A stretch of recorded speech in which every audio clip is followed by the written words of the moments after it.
So continuing the proof, so this is to show that 5 implies 1. So given epsilon greater than 0, the condition in 5 was that it is almost measurable. So there exists a measurable set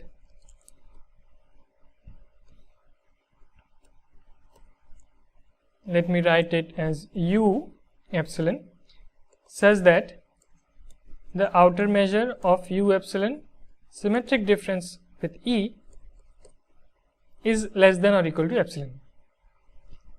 So what we can do is for each n greater than or equal to 1, choose a measurable set. So measurable here always means measurable means lebesgue measurable, because we are only dealing with lebesgue measurable sets for now. Later on we will come to other measurable measures and other kind of measurable sets, but here by a measurable set we mean a lebesgue measurable set. So for each n greater than or equal to 1, we choose a measurable set un such that the outer measure of un symmetric difference with E is less than or equal to 1 over 2 to the power n. So we are choosing for each n epsilon to be 1 by 2 to the power n, and we can choose for that epsilon a measurable set which we denote by un such that the symmetric difference has outer measure less than or equal to 1 by 2 to the power n. So this implies that the outer measure of un minus E is less than or equal to 1 over 2 to the power n, and the outer measure of E minus un is less than or equal to 1 over 2 to the power n. So now we take the union of all these u's which we denote by u prime. So take the union n equal to 1 to infinity of these u's, and I claim that the outer measure of u prime minus E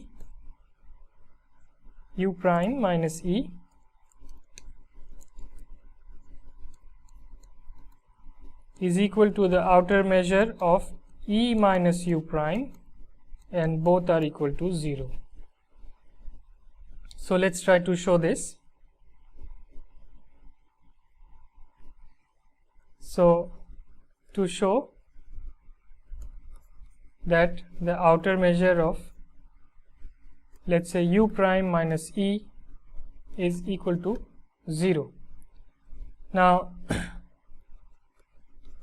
u prime minus E, this is equal to m star of, so u prime was the lim sup, so we had the intersection n equal to 1 to infinity of the union m equal to n to infinity um minus E, and this is equal to m star of the intersection of all the sets union m equal to 1 to infinity minus E. And now note that the intersection, since the intersection of all these minus E is a subset of, so m equal to n here, is a subset of m equal to n to infinity minus E for any natural number n, because we are taking the intersection here of all n. So if you fix any n, capital N, then this intersection is a subset of the part of the lim sup that starts at m equal to capital N. So this implies that m star of the intersection u m equal to n to infinity u m minus e is less than or equal to the m star of m equal to n to infinity u m minus e for any n belonging to n. And now the right hand side is less than or equal to the sum m equal to n to infinity m star u m minus e, and each of them is less than or equal to 1 over 2 to the power m. So this whole sum is less than or equal to the sum from n to infinity 1 over 2 to the power m, which is equal to 1 by 2 to the power n minus 1. So this is true for, since this is true for any n, this inequality which says that m star of u prime minus e is less than or equal to 1 over 2 to the power n minus 1 holds for any n. This implies that m star of u prime minus e is equal to 0, because you can have n as large as possible, since n can be taken as large as possible.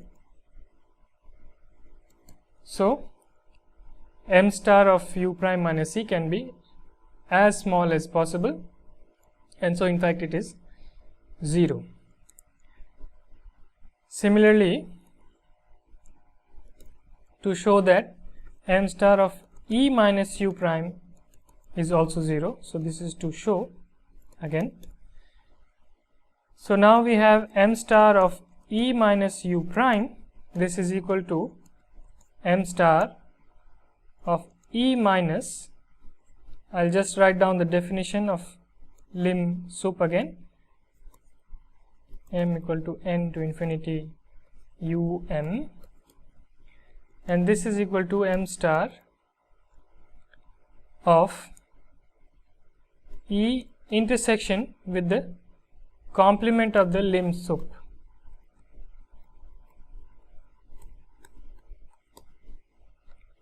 So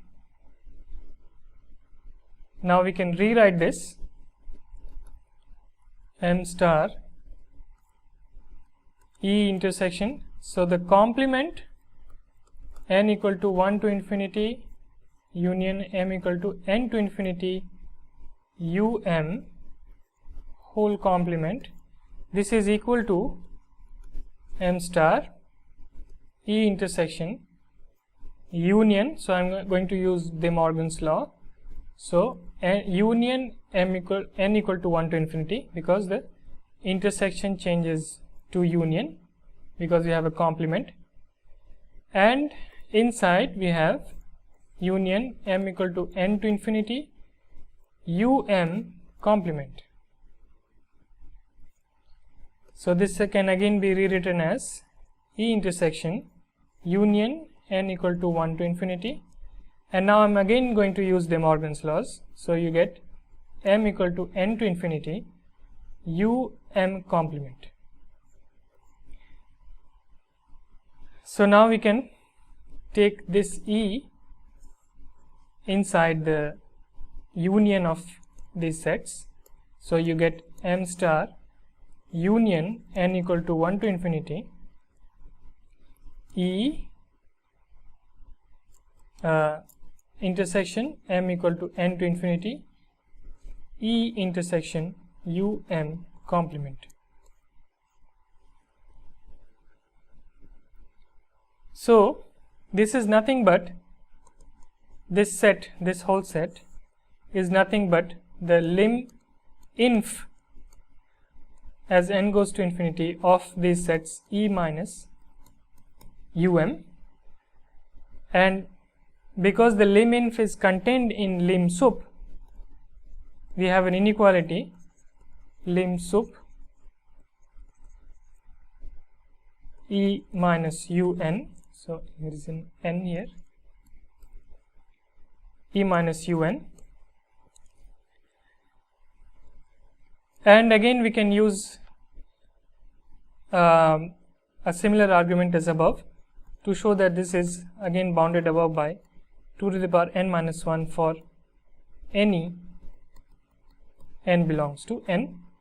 So in the end we have on the left hand side E minus u prime, which is bounded above by 1 over 2 to the power n minus 1 for any n belonging to the natural numbers. So as large as possible. So this implies that E minus u prime is equal to 0. So we have shown that both E minus u prime and u prime minus E have so we have proved this claim that both u prime minus E and E minus u prime have outer measure 0. Now how to use this fact to produce an open set? Now we have to produce, our goal is to produce an open set. So this is what you want to prove the first item, because we are starting from 5 and then we are trying to prove 1. So this is the first item, is to produce an open set V containing E such that the outer measure of V minus E is less than or equal to epsilon. So to do this, note first that both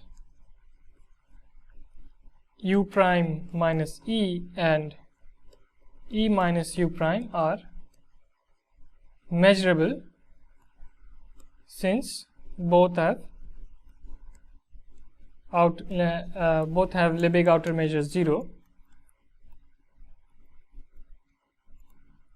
outer measure 0. So we have already seen that such sets are Lebesgue measurable. So this implies that u prime union E, which is now which can be written as u prime union E minus u prime. This is a measurable set. This is a measurable set because since u prime is Lebesgue measurable,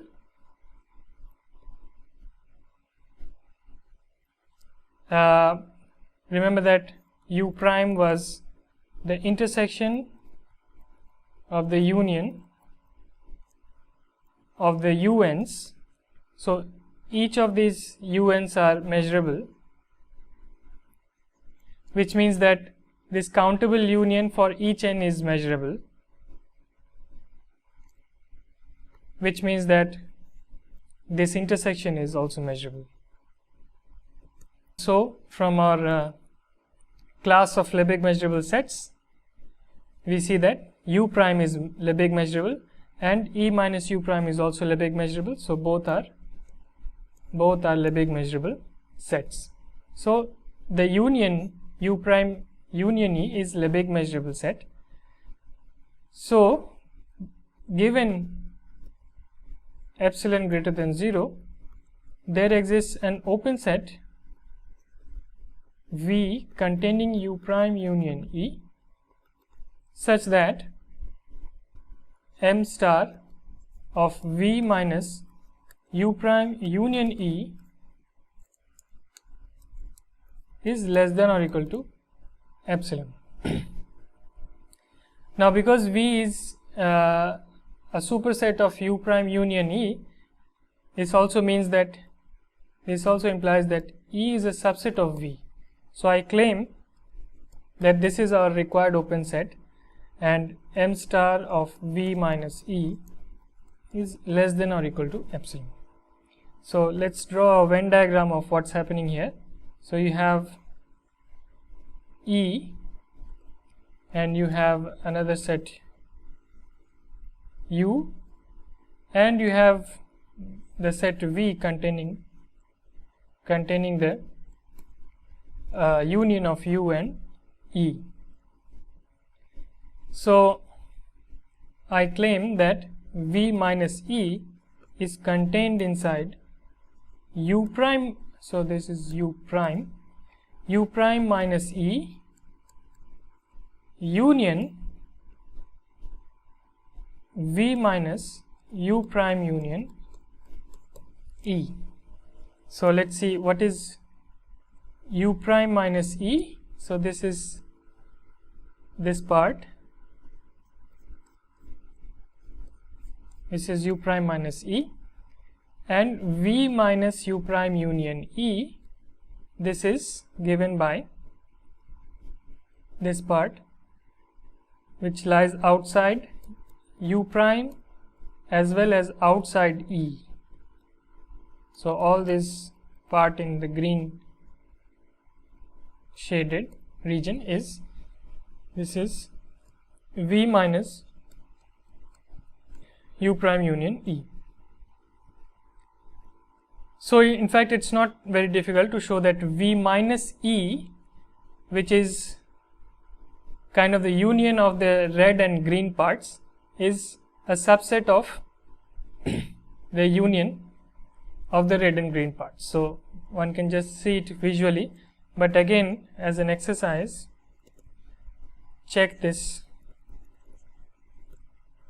using set arithmetic. So now we are done, because m star of V minus E is less than or equal to m star of U prime minus E plus m star of V minus U prime union E. This is 0 and this is less than or equal to epsilon, so this is less than or equal to epsilon. So we have found an open set that contains E and m star of V minus E is less than or equal to epsilon. So this proves that 5 implies 1.